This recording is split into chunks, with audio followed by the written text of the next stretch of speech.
Baik, Bismillahirrahmanirrahim. Assalamualaikum warahmatullahi wabarakatuh. Alhamdulillahirrabbilalamin. Assalatu wassalamu ala asrofil anbiya'i wal mursalin sayyidina Muhammadin wa ala alihi washabihi ajmain. Amma ba'du.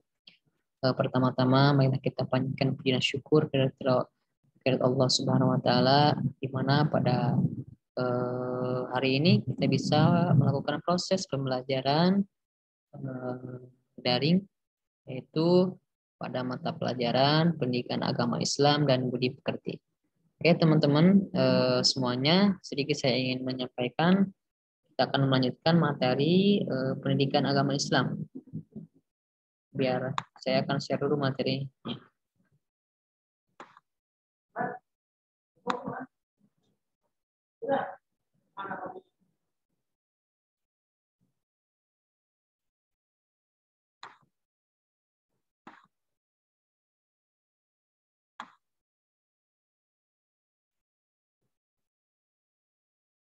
Oke, bisa dilihat di modul kalian masing-masing. Kita sedikit akan membahas dan melanjutkan materi, yaitu tentang, bentar ya, saya share dulu materinya.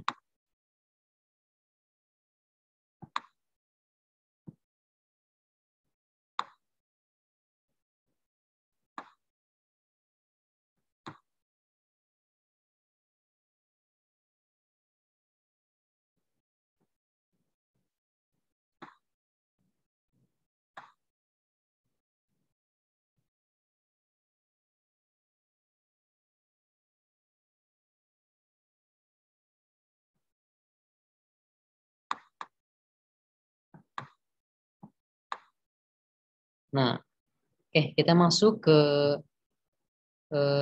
modul keempat.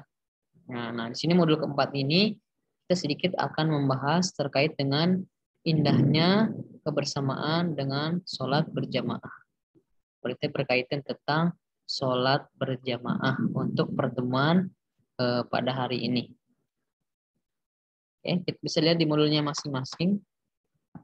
Nah, di sini di bagian konsep atau kata konsep yang akan kita pelajari hari ini yaitu terkait dengan indahnya berjamaah. Pertama, kita akan mempelajari tentang konsep tentang sholat berjamaah, kemudian bagaimana tata cara mempraktikkan sholat berjamaah, selanjutnya membiasakan sholat berjamaah, dan selanjutnya itu bagaimana kita mengaplikasikan sikap demokratis, toleran, kebersamaan, kerjasama, dan akhlak terpuji yang lain dalam kehidupan sehari-hari. Itu yang akan kita pelajari pada hari ini. Nah, bisa dilihat di gambar bagian B di modul teman-teman semuanya. Di sini kita mengamati atau mencermati gambar-gambar yang akan kita pelajari hari ini, yaitu terkait dengan sholat berjamaah. Nah, sholat berjamaah adalah sholat yang dilakukan lebih dari satu orang, yang terdiri dari imam dan ada makmum. Minimal dua orang, ada imam dan ada makmum. Setelah itu bisa kita bisa mengaplikasikannya di sekolah, kemudian bisa di lingkungan masyarakat. Itulah tata cara berjamaah atau gambar-gambar di sini. Sekarang yang kelompok pertama yang dilakukan oleh seorang santri, dan ini adalah seorang santriwati, dan di lingkungan masyarakat, dan ini dilakukan di sekolahan. Selanjutnya yaitu bagaimana kita melaksanakan sholat berjamaah. Sebenarnya apa sih yang dimaksud dengan sholat berjamaah? Sholat yang berjamaah adalah sholat yang dilakukan atau dikerjakan oleh dua orang atau lebih secara bersama-sama. Dan salah seorang dari mereka menjadi imam. Dan yang satunya menjadi makmum. Itu yang tadi ya, ada imam dan ada makmum. Berarti itu sudah termasuk sholat berjamaah. Nah, sini ada beberapa keutamaan. Keutamaan dari kita melaksanakan sholat berjamaah. Keutamaan sholat berjamaah bila dibandingkan sholat munfarid, atau ini munfarid ini maksudnya adalah sholat sendiri-sendiri. Nah, dilibatkan. Nah, kalau sholat berjamaah itu pahalanya itu 20 derajat. Ada hadis Rasulullah SAW yang berbunyi, An ibni Umar qala Rasulullah sallallahu alaihi wasallam salatul mujamatil naqlulu ala salatil padi bisamihi wa isrini rojatin. Artinya dari Ibnu Umar radhiyallahu anhu Rasulullah SAW bersabda, salat berjamaah lebih utama dibandingkan salat sendirian dengan 27 derajat. Jadi inilah adalah salah satu keutamaan pahala 27 derajat bagi orang-orang yang suka melaksanakan sholat berjamaah. Dan keistimewaan lain dari sholat berjamaah adalah an Anas-ibni Malik radhiyallahu anhu nabiyyina annahu kana yaqulu man shalla fil masjidil Makkah arba'ina lailatan tafutul rak'atun min salatil isya'i kataballahu lahu biha itqa minan nar. Yang artinya dari Anas bin Malik radhiyallahu anhu dari Nabi Muhammad SAW, sungguhnya beliau bersabda, barang siapa salat di masjid dengan berjamaah selama 40 malam tidak pernah akan, maka Allah akan membebaskan beliau dari api neraka. Jadi ini adalah keutamaan ketika kita melaksanakan sholat berjamaah.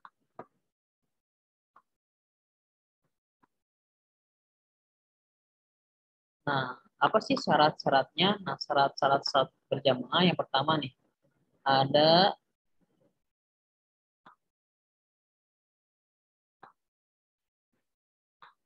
yang pertama ada imam jelas. Kemudian ada makmum. Dan sholat dikerjakan dalam satu majelis. Kemudian sholat makmum sesuai dengan sholatnya imam. Nah, ini berarti makmum harus mengikuti apa yang dilakukan oleh imam. Itu adalah salah satu syarat terkait dengan sholat berjamaah.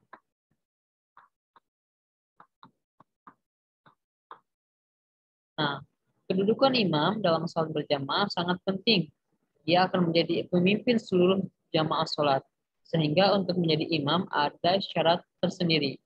Nah, kalau ini adalah satu syarat apabila kita ditugaskan menjadi imam. Jadi tidak sembarang menjadi imam, ada ketentuan-ketentuannya agar kita bisa menjadi imam. Yang pertama yaitu mengetahui syarat dan rukun salat serta perkara yang membatalkan salat. Yang kedua, pasti dalam membaca ayat-ayat Al-Quran. Yang ketiga, paling luas wawasan agamanya dibandingkan yang lain. Berakal sehat. Kemudian balik, berdiri pada posisi paling depan. Dia adalah seorang laki-laki. Nah, ini ada misalkan apakah boleh perempuan? Ya, boleh. Apabila perempuannya semuanya perempuan. Kalau misalkan semuanya perempuan bisa dilakukan oleh imamnya perempuan. Tapi kalau misalkan di dalam suatu majlis ada laki-laki dan ada perempuan, jadi yang wajib menjadi imam adalah seorang laki-laki. Nah, tidak sedang bermabuk. Nah, tidak boleh dalam keadaan. Nantilah 8 syarat ketentuan kita menjadi seorang imam dalam sholat berjamaah.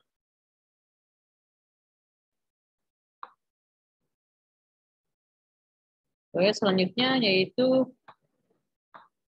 nah di sini ada syarat menjadi makmum. Nah sekarang apa syarat menjadi makmum, seorang makmum? Nah, yang ternyata menjadi makmum juga ada syaratnya. Yang pertama, makmum berniat mengikuti imam. Mengikuti gerakan sholat imam, berada dalam satu tempat dengan imam, kemudian posisinya di belakang imam, dan ini apa namanya, hendak sholat makmum sesuai dengan sholat imam. Jadi harus menyesuaikan dengan ketentuan di imamnya. Ini adalah salah satu syarat menjadi suatu makmum. Oke, next selanjutnya yaitu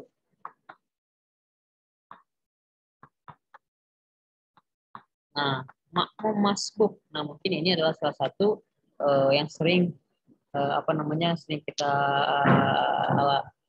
lakukan ketika kita ketinggalan melaksanakan ibadah sholat. Nah, apa maksud dari makmum ini adalah makmum yang tidak sempat membaca Al-Fatihah. Apabila kita ketinggalan membaca Al-Fatihah, itu dikatakan sebagai makmum yang masbuk.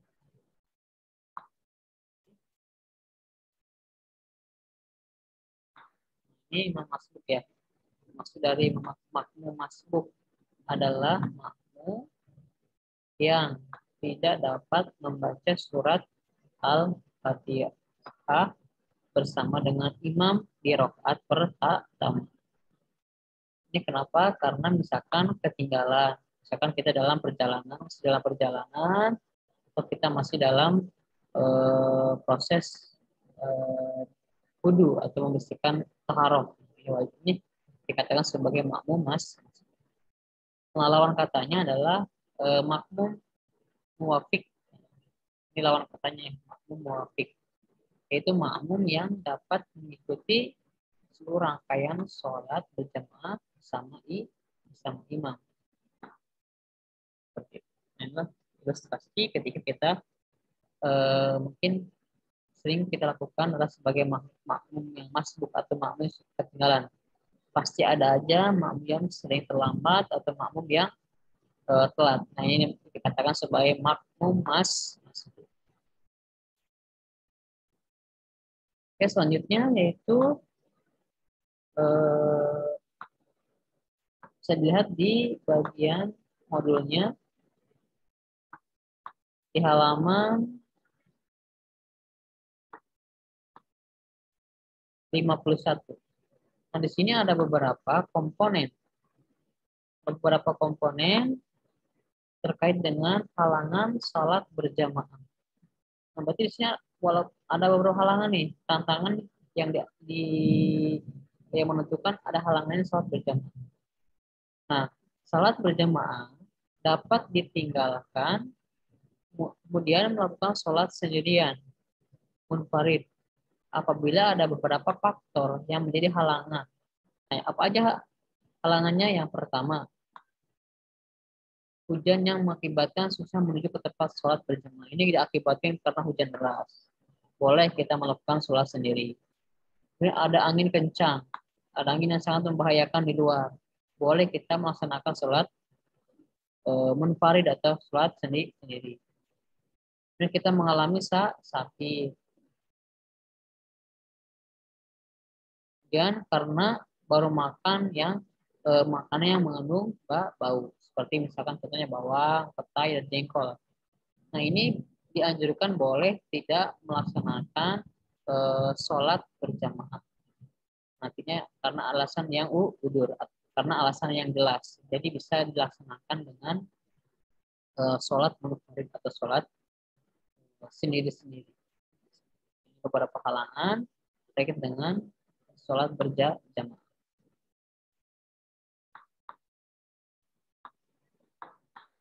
Nah, kemudian kita masuk ke bagaimana tata cara sholat berjamaah. Di sini ada beberapa tata cara dalam sholat berjamaah.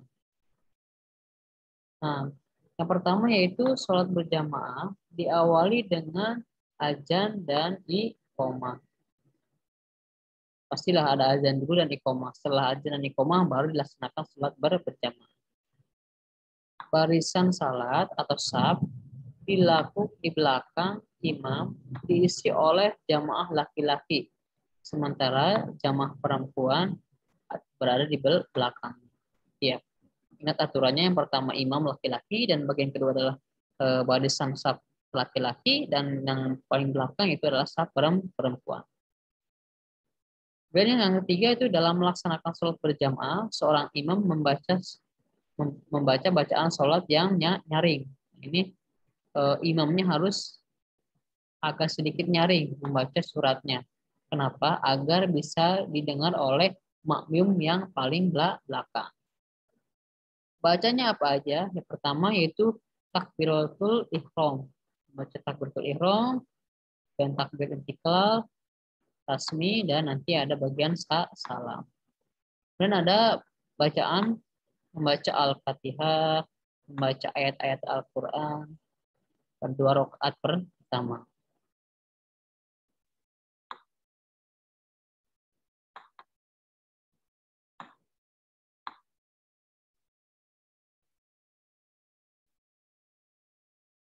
Nah, selanjutnya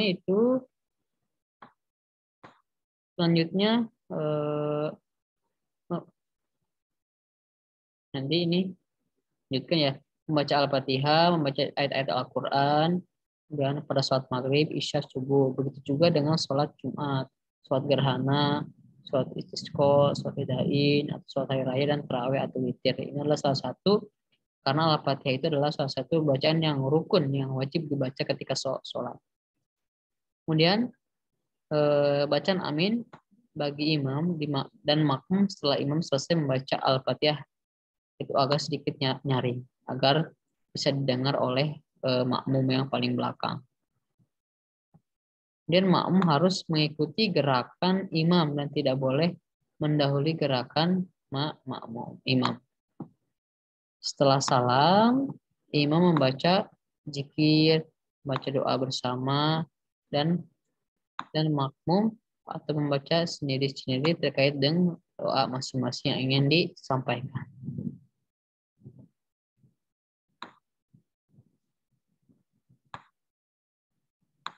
Nah, itu salah satu tata cara dalam sholat berjamaah.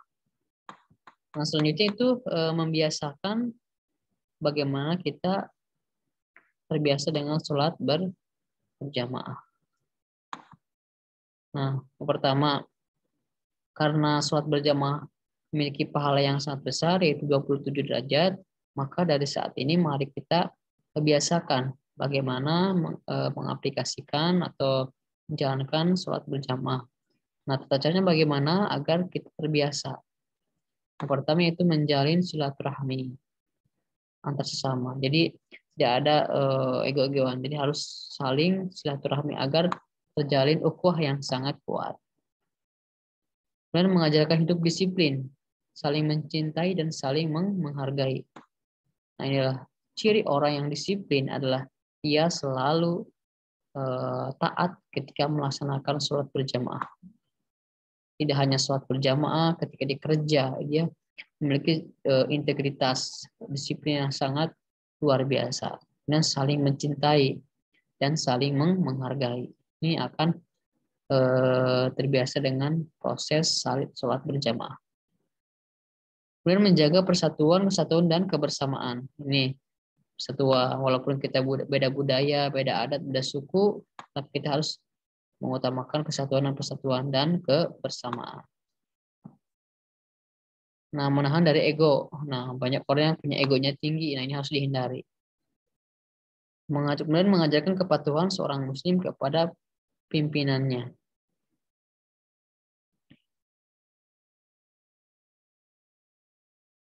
Nah, ini adalah kemudian ada sikap cinta kita ketika sholat berjamaah dapat diwujudkan melalui perilaku sebagai berikut. Di sini ada beberapa perilaku ketika seorang sudah mencintai sholat berjamaah. Dia akan selalu semangat atau selalu melaksanakan proses sholat berjamaah. Nah, pertama, ketika masuk waktu sholat segera menuju ke masjid mengumandangkan azan atau mendengarkan azan. Ketika mendengar azan segera menuju masjid. Mengajak teman-teman sholat berjamaah, suka menjalin tali silaturahmi, senang mendatangi majelis taklim untuk menuntut ilmu agama.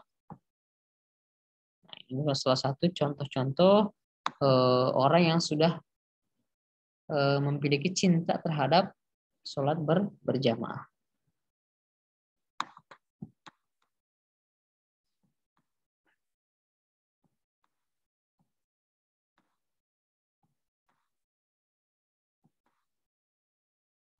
Nah, mungkin itu terkait dengan proses bagaimana kita mengaplikasikan sholat berjamaah dalam kehidupan sehari-hari.